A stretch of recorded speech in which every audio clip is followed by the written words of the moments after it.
Hello.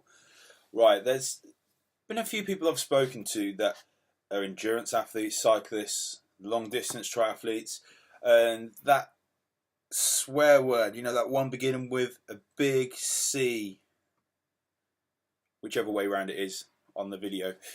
Carbohydrates. Now, you're in endurance, so your body is going to need fuel. If you want to fuel it with fats, you're going to limit performance to a degree, depending on the distance, depending on how fast you want to go and how much you want to be actually able to utilize the fuel you've got in your body.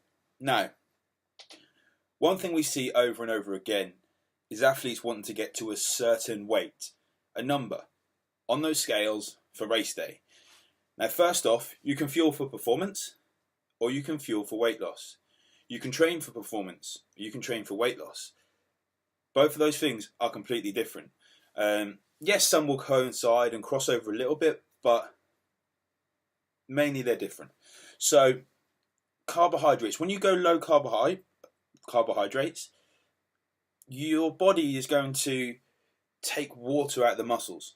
So, if you think about a balloon, you take the air out, it's going to deflate and go all saggy. You're not going to be able to bounce that balloon because it's just going to go against the actual forces. So when you take carbohydrates out of the muscle, water actually comes out of the muscle as well. Just like when you put carbohydrates into the muscle, water goes in. Roughly around sort of like 3 grams of water per 1 gram of carbohydrate. Now, carbohydrates, glycogen stores, the body will use them very efficiently for energy. So, here's the thing.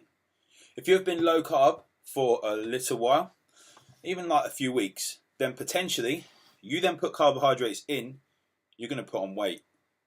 Yep. You're going to put on a little bit of weight.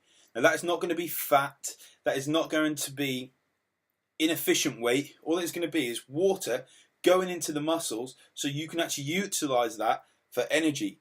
Your body is going to be more hydrated. Your body is going to be performing so much better. But on the scales, it may seem like you've put on weight. And it's not going to stay there. Your body will be more efficient. It will be able to burn fat a lot better as well. But be prepared for that. Now, first off, if you really want to be at the top of your game in endurance, unless you're doing ultras and things like that, very, very, very long distances, then you want to be using carbohydrates for fuel. Everyone is completely different to the amounts they need. Everyone is completely different to the types they need. But you need the carbohydrates. There are no essential carbohydrates. There are essential fats, there are essential proteins. But if you want to be your best, if you don't want to train day in, day out, and not get the best out of your workouts, out of your sessions, out of your race day, carbohydrates are essential. But beware. If someone is trying to tell you to look at the scales all the time, if a coach is telling you you need to be this weight, but it's mid-season, then you shouldn't really be having to worry about dropping weight mid-season. This should be done in the off-season. Your performance is your priority mid-season.